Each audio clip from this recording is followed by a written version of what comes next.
اسلام میں اہم چیز کیا ہے کہ جو قرآن و سنت تھا ایز اٹ از آج بھی امت میں موجود ہے. مسلمان علماء نے تحریفات نہیں کی. اور کمال کی بات آپ کو بتاؤں, جو تحریفات کر رہے ہیں نا وہ علماء کو برا بھلا کہہ رہے ہیں. یہ عجیب فنٹر گیری ہو رہی ہے معاشرے میں.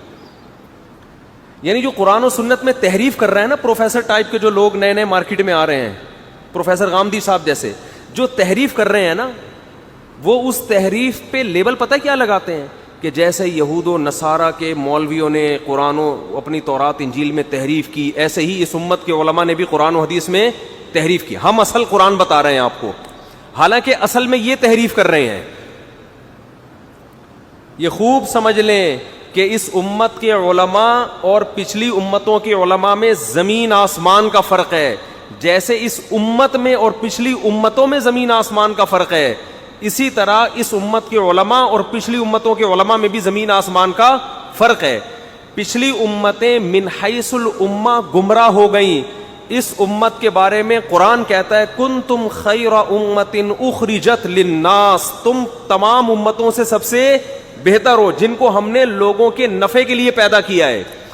کیا مطلب؟ یہ امت باقی دنیا کی امتوں کو گائیڈ کرے گی. اس سے پتہ چلتا ہے یہ امت من حیث الامہ گمراہ نہیں ہو سکتی. چند لوگ تو خراب ہو سکتے ہیں, پوری امت نہیں خراب ہو سکتی. سمجھ میں آ رہی ہے بات؟ دوسری بات, اس امت کے علماء, روایت میں آتا ہے کہ بنی اسرائیل کے علماء کی طرح ہے. امت کیوں گمراہ نہیں ہوگی پوری؟ اس لیے کہ علماء گمراہ نہیں ہوں گے. کچھ ہو جائیں گے لیکن ایسا نہیں ہوگا کہ اس امت کے علماء کس پہ جمع ہو جائیں؟ گمراہی پہ. تو ان علماء کی اقتداء کی وجہ سے یہ امت من حیث الامہ گمراہی سے بچی رہے گی, کیونکہ یہ علماء تحریف نہیں کرنے دیں گے. حضرت مفتی محمد شفیع صاحب رحمہ اللہ تعالی سے کسی نے مسئلہ پوچھا, انہوں نے جواب دیا. اب وہ پریشان ہو گیا, وہ جواب سن کے, وہ اس کے مطلب کا مسئلہ نہیں تھا. تو اس نے حضرت مفتی شفیع صاحب پہ طنز کیا کہ یہ مولویوں نے اپنے آپ کو دین کا ٹھیکیدار کیوں سمجھ لیا ہے کہ جو مسئلہ ان مولویوں سے پوچھا جائے. تو اس کا مطلب یہ اپنے آپ کو دین کا کیا سمجھتے ہیں؟ ٹھیکیدار. انہوں نے فرمایا ٹھیکیدار تو نہیں, چوکیدار ضرور ہیں. چوکیدار ضرور ہیں. قرآن و سنت کے نام پہ کسی کو گھسنے نہیں دیں گے تحریف کے لیے. اگر علماء نہ ہوتے اس امت کی, ہمارے دینی مدارس اتنی بڑی تعداد میں اور اتنی پوری دنیا میں, یہ علماء اگر نہ ہوتے تو, اور ان علماء کی قرآن و سنت پہ مضبوط گرفت نہ ہوتی, تو قادیانی بھی اپنے آپ کو اسلام میں داخل کرنے کا دعویٰ کرتے اور وہ دعویٰ پنپ جاتا. یہ روکا کس نے؟ علماء نے, کہ ان کا اسلام سے کوئی رشتہ نہیں ہے. علماء ہی بتاتے رہے ہیں ہر دور میں حق کیا ہے, باطل کیا ہے, کون سی تحقیق قرآن و سنت کے نام پہ حقیقت ہے اور کون سی تحقیق ایسی ہے کہ قرآن و سنت کا لیبل ہے لیکن اس کے پیچھے حقیقی قرآن و سنت نہیں ہے. آج میں کلپ سن رہا تھا, اس کی ایک مثال دیتا ہوں. آج ہی مجھے کسی نے کلپ بھیجا, وہ کلپ بہت اچھا, جن صاحب کی وہ اسپیچ ہے وہ کوئی عالم نہیں ہے لیکن وہ اسپیچ ان کی بہت اچھی, مگر اس میں انہوں نے علماء پہ طنز کر دیا. سمجھ رہے ہیں؟ آج کل مسئلہ یہ ہے کہ جب تک مولویوں کو برا بھلا نہ کہو لوگوں کا چورن بکتا نہیں ہے کہ یار یہ مولوی لوگ ایسے ہوتے ہیں. اب لوگ بات سنتے ہیں, آپ بتائیں جی اصل قرآن و سنت. حالانکہ بہت اچھی تقریر تھی ان کی, بہت پازیٹیو بات تھی, لیکن درمیان میں طنز کر دیا. وہ تقریر کیا تھی؟ بہت اچھی. کہنے لگے قرآن مجید میں آتا ہے انما الخمر والمیسر والانصاب والازلام رجس من عمل الشیطان. اے ایمان والو, شراب اور جوا اور جو پانسے ہوتے ہیں اور جو جانور ذبح ہوتے ہیں, دو چیزوں کو انہوں نے فوکس کیا, شراب اور جوئے کو, کہ یہ اسلام میں حرام ہے. انما الخمر والمیسر. یہ میں آپ کو بتا رہا ہوں گمراہی کہاں سے آتی ہے. اگر آپ علماء کو فالو نہیں کرتے نا, صرف ڈکشنریاں دیکھ دیکھ کے ترجمے یاد کر کر کے آپ لوگوں کو گائیڈ کرنا شروع کر دو گے, پراپر علم دین حاصل نہیں کرو گے, تو کس کس راستے سے شیطان گمراہ کرتا ہے اس کی ایک مثال آپ کو دے رہا ہوں میں.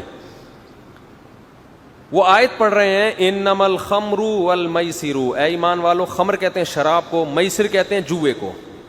تو محترم نے یہ کہا کہ میسر اصل میں نکلا ہے یسر سے. یسر کہتے ہیں آسانی کو, یہاں تک بات بالکل درست ہے. یسر کس کو کہتے ہیں؟ آسانی. میسر یسر سے نکلا ہے نا. تو جوئے کو جوا اس لیے کہتے ہیں کہ اس میں آسانی سے بغیر کسی محنت کے پیسہ حاصل ہو جاتا ہے. تو انہوں نے لکھا اس آیت کا اصل ترجمہ جوا نہیں ہے، بلکہ اس کا اصل ترجمہ یہ ہے کہ شراب اور وہ پیسہ جو محنت کے بغیر حاصل ہو جائے وہ اسلام میں کیا ہے؟ حرام ہے. پھر کہنے لگے یہ کہ کوئی مفتی آپ کو نہیں بتائے گا. اور واقعی الحمدللہ کوئی مفتی یہ بات، اللہ کا بڑا فضل ہے، نہیں بتاتا، کیونکہ یہ غلط ہے. ٹھیک ہے، اچھا ہوا نہیں بتاتا. اب یہ کہنے کی کیا ضرورت تھی؟ آپ کی اتنی اچھی تقریر چل رہی ہے، یہ کہنے کی کیا ضرورت تھی؟ وہی جو کہتا رہتا ہے نا، چورن کی دکان جس نے کھولی ہوئی ہے، وہ بھی کہتا ہے مفتی لوگ تم کو یہ نہیں بتائیں گے. خام خام ہی چورن سے یاد آیا، وہ ایک دفعہ انہوں نے ایک چورن یہ بھی بیچا کہ کسی نے ویل مچھلی کے بارے میں سوال کیا. ویل مچھلی کے بارے میں محترم سے سوال کیا تو انہوں نے کہا حنفی لوگ کہتے ہیں کہ ویل مچھلی اسلام میں کیا ہے؟ حرام ہے. یعنی حنفی فقہ حنفی میں ویل مچھلی حرام ہے، حالانکہ حدیث میں آتا ہے اتنی بڑی مچھلی ساحل سمندر پہ آئی تھی، صحابہ نے کھائی تھی. تو یہ دیکھو، یہ فقہ حنفی قرآن و حدیث کے کیا ہے؟ خلاف ہے. اور سارے بیٹھ کے نیچے کمنٹس لوگوں کے، اف توبہ توبہ، حنفیوں کو دیکھو قرآن. پہلے تو یہ تو ثابت کر کس نے بولا ہے کہ ویل مچھلی فقہ حنفی میں حرام ہے؟ خود ہی الزام لگا کے خود ہی جواب دے رہا ہے اس کے. جب مچھلی ہے تو وہ فقہ حنفی میں جائز ہے، کیونکہ فقہ حنفی میں تصریح ہے کہ سمندر کی تمام مچھلیاں کیا ہیں؟ حلال ہیں. فقہ حنفی میں یہ ہے کہ مچھلی کے علاوہ کوئی چیز حلال نہیں ہے. تم قرآن و سنت سے ثابت کرو، کسی ایک صحابی سے ضعیف حدیث دکھا دو یا کسی ایک تابعی سے ضعیف حدیث کہ مچھلی کے علاوہ کسی چیز کو ہاتھ بھی لگایا انہوں نے، پھر آپ بولنا فقہ حنفی قرآن و سنت کے خلاف ہے. تبھی کہہ رہا ہوں سامنے بیٹھے گا تو تیرا چورن کی دکان بند ہو جائے گی. صحیح ہے نا؟ فقہ حنفی پہ بھی الزام لگا رہا ہے، علماء پہ بھی الزام لگا رہا ہے. فقہ حنفی میں ویل مچھلی بالکل جائز ہے. کس نے کہہ دیا؟ اگر کسی کتاب میں لکھا بھی ہے کہ حرام ہے تو وہ غلط لکھا ہے. فقہ حنفی ہر کتاب کا ذمہ دار نہیں ہے. تو بیٹھ کے فضول بس علماء پہ الزامات لگاتے رہو. اور میں نے جو سوالات کیے ہیں کہ تم اگر یہ حلال ہے مچھلی کے علاوہ بھی، دیکھو اختلافی مسئلہ ہے، ہم اس میں اعتدال سے کام لیتے ہیں. باقی فقہا ویل مچھلی کے علاوہ سمندر کی مخلوق کو بھی حلال سمجھتے ہیں، لیکن وہ اعتدال کے ساتھ، وہ فقہ حنفی پہ طنز نہیں کرتے. وہ کہتے ہیں ان کے اپنے دلائل ہیں، ہمارے اپنے دلائل ہیں. یہ لوگ جب رد کرتے ہیں نا تو ایسے فنٹر بن کے رد کرتے ہیں کہ قرآن و حدیث صرف انہی کو آتا ہے، ابو حنیفہ کو نہیں آتا تھا. آپ ذرا ہمارے ساتھ بیٹھو، انشاءاللہ ہم آپ کو بتائیں گے جتنا اچھا قرآن و حدیث ابو حنیفہ نے سمجھا ہے، آپ خواب میں بھی وہ ایسا نہیں سمجھ سکتے. تبھی تو بڑے بڑے محدث، میرا ایک بیان ہے آڈیو بیان، کہ بخاری اور مسلم کے راویوں میں بڑے بڑے محدثین ایسے ہیں جنہوں نے اس بات کا اعتراف کیا ہے کہ ما سمعنا رأیا احسن من رأی ابی حنیفہ. ابو حنیفہ کو جو اللہ نے فقاہت دی تھی، سمجھ دی تھی، اس جیسی سمجھ ہم نے کسی میں نہیں دیکھی ہے. تو خیر خود ہی الزام لگاتی ہے. تو وہ محترم تقریر یہ کر رہے تھے، اچھی تقریر، کہ میسر یسر سے نکلا ہے. یسر کسے کہتے ہیں؟ بولو. آسانی کو. یسر کسے کہتے ہیں؟ آسانی کو. تو اس کا اصل ترجمہ ہے شراب بھی حرام اور آسانی کے ساتھ کمایا ہوا فری پھوکٹ کا پیسہ بھی کیا ہے؟ یہ تو پھوکٹ تو میں اپنی طرف سے لگا رہا ہوں نا، یہ بھی کیا ہے؟ حرام. لہذا جہیز بھی حرام، کیونکہ وہ بھی فری میں ملتا ہے. جہیز بھی کیا ہے؟ حرام ہے، کیونکہ وہ بھی کیا ملتا ہے؟ فری میں.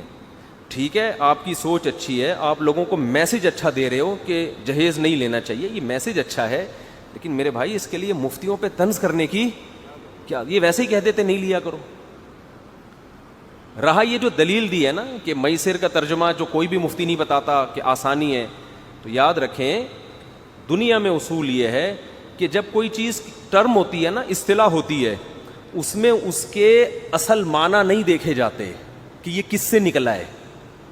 یہ دیکھا جاتا ہے نکل کے بن کیا گیا ہے اور یہ اس کو نام کیا دیا جا رہا ہے.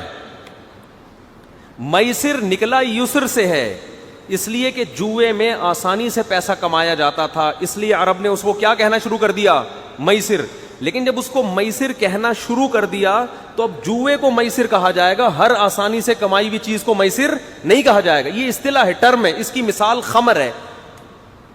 اس سے پہلے کیا قرآن میں لفظ استعمال ہوا؟ خمر حرام. خمر شراب کو کیوں کہتے ہیں؟ خمر اصل میں کہتے ہیں، آپ کو دیکھو نا خمار، دوپٹہ اوڑھنی عورتیں سر پہ ڈالتی ہیں، اس سے وہ چھپ جاتی ہیں. خمر نکلا ہے مخامرۃ العقل سے، عقل پہ پردہ پڑ جاتا ہے شراب پی کے. تو ہر وہ چیز جس سے آپ کی عقل کام کرنا چھوڑ دے اس میں خمر کا معنی پایا جاتا ہے. تو شراب کو خمر کیوں کہا جاتا ہے عربی میں؟ اس لیے کہ اس سے عقل کس میں آ جاتی ہے؟ پردے میں آ جاتی. اب آپ نے کہا چونکہ خمر کو خمر اس لیے کہا جاتا ہے کہ وہ خمار سے نکلا ہے اور اس سے عقل پردے میں آ جاتی ہے، تو ہر وہ چیز جس سے عقل پردے میں آ جائے وہ حرام ہے. لہذا نیند کی گولی بھی کیا ہے؟ عقل تو اس سے بھی پردے میں آتی ہے. نیند کی گولی کھا کے آپ ٹون ہو جاتے ہیں. بعض لوگ دوسری شادی کا تذکرہ سن کے ٹون ہو جاتے ہیں خوشی سے. تو یہ بھی حرام ہے. کیا خیال ہے بھائی؟ تو کرتے ورتے نہیں لیکن خوشی میں پاگل ہو جاتے ہیں وہ. تو ہر وہ چیز تو آپ کو کیا، میں ہوں سننی ٹن ٹناٹن والا ہو جائے گا یہ تو حساب. وہ نظم آئی تھی نا، نعت آئی تھی، یعنی ہر وہ چیز جو آپ، وہ نظم بعض لوگ وہ سن کے ٹن ہو گئے. میں ہوں قادری سننی ٹن ٹن ٹناٹن آئی تھی نا ایک نعت، تو بعض لوگ وہ سن کے کیا ہو گئے؟ ٹن ٹناٹن ہو گئے. تو ہم کیا کہیں گے بھائی؟ خمر اگرچہ یہاں سے نکلا ہے یہ لفظ، لیکن جب نکل کے کسی خاص چیز کو نام دے دیا گیا، ناؤن ہو گیا، تو اب اس سے وہی چیز مراد ہوگی. یہ نہیں دیکھا جائے گا کہ اس کا مادہ اشتقاق کیا ہے، یعنی یہ لفظ نکلا کہاں سے ہے. جہاں سے نکلا ہے ان تمام چیزوں پہ اس کو چسپاں کیا جائے، ایسا نہیں ہوتا. اسی وجہ سے جتنے بھی دنیا میں مفتی پائے جاتے ہیں وہ سارے یہی کہتے ہیں کہ میسر کا لفظ نکلا اگرچہ یسر سے ہے، مگر یہ اسپیسیفک ایک خاص کھیل کو کہا جاتا ہے جسے سٹا اور جوا کہتے ہیں. اب یہ نہیں کہ جو بھی آسانی سے حاصل ہو رہا ہے اس کو کیا کہہ دیں گے آپ؟ میسر. تو جہیز ناجائز کوئی اور وجہ سے ہے، اس آیت کی وجہ سے نہیں ہے. سمجھ میں نہیں آ رہی بات؟ کیونکہ رہے تو ایسے تو کسی نے نیچے کمنٹس کیے ہوئے کوئی فری میں گفٹ لا کے دے دے تو وہ بھی کیا ہے؟ فری پھوکڑ کا ہی ہے نا. جہیز میں تو پھر بھی تھوڑی ٹینشن ہوتی ہے، تھوڑا مانگنا پڑتا ہے، بے شرم بننا پڑتا ہے بعض دفعہ. یہاں تو وہ بھی ٹینشن نہیں ہے، عزت کے ساتھ آپ کو فری پھوکٹ میں کیا مل جاتے ہیں؟ پیسے مل جاتے ہیں. تو اس لیے دین سیکھیں علماء سے. یہ جو نئی نئی چیزیں آ رہی ہیں آج کل، یہ کتابوں کا مطالعہ کر کے پراپر کسی مدرسے میں نہیں پڑھے ہوتے، پراپر کہیں سے علم حاصل نہیں کیا ہوتا، تو یہ لوگ اس لائق نہیں ہوتے کہ ان کو فالو کیا جائے. ہاں آپ کہہ سکتے ہیں بہت سے لوگ مدرسوں میں پڑھ کے گمراہ کر رہے ہیں، تو بالکل ٹھیک ہے، کر رہے ہیں گمراہ، لیکن اہل حق بھی کہاں سے پیدا ہوں گے؟ اسی پروسیس سے گزر کے پیدا ہوں گے. جیسے doctor M B B S جب تک نہیں کرے گا M B B S doctor نہیں بنے گا. اب آپ کو بہت سے ایم بی بی ایس کر کے بھی گمراہ کر رہے ہیں، غلط کر رہے ہیں، لیکن اس کا یہ مطلب تھوڑی کہ جو ایم بی بی ایس نہ کرے اس کو بھی ڈاکٹر مان لیا جائے. یہ تھوڑی ہوگا. تو میں یہ عرض کر رہا تھا کہ اس امت کے علماء میں اور پچھلی امت کے علماء میں زمین اور آسمان کا فرق ہے، کیونکہ یہ نبی آخری نبی ہے نا. پہلے تو یہ تھا کہ آخری نبی نہیں تھے، جو نبی دنیا سے جائے گا نیا نبی آئے گا. تو اللہ نے ذمہ داری نہیں لی کہ میں ان کی امتوں کو گمراہی سے بچاؤں گا یا سب علماء کو گمراہی سے بچاؤں گا. یہ ذمہ داری اللہ نے نہیں لی. ابھی اللہ نے ذمہ داری لی ہے کیونکہ یہ امت نبی آخری نبی ہیں، تو یہ امت آخری امت ہے. یہ اگر گمراہ ہو گئی تو کافروں پر حجت نہیں تمام ہو سکے گی. تو ایک بہت بڑی تعداد میں مسلمان بھی حق پر رہیں گے، اور مسلمان حق پر رہیں گے کیونکہ ان کے گائیڈ کرنے والے علماء حق پر ہوں گے. تو جہاں گمراہ علماء ہوتے ہیں وہاں ہول سیل کے حساب سے اہل حق بھی کون ہوں گے؟ علماء ہوں گے. تبھی حدیث میں آتا ہے العلماء ورثۃ الانبیاء. ناصر البانی نے اس حدیث کو صحیح قرار دیا ہے کہ علماء انبیاء کے وارث ہیں. اور اس حدیث سے لگتا ہے کہ یہ اس امت کے علماء کے بارے میں ہے. اس امت کے علماء کے بارے میں العلماء الف لام خاص ہے. کہ ایک روایت میں علماء امتی بھی ہے کہ میری امت کے علماء.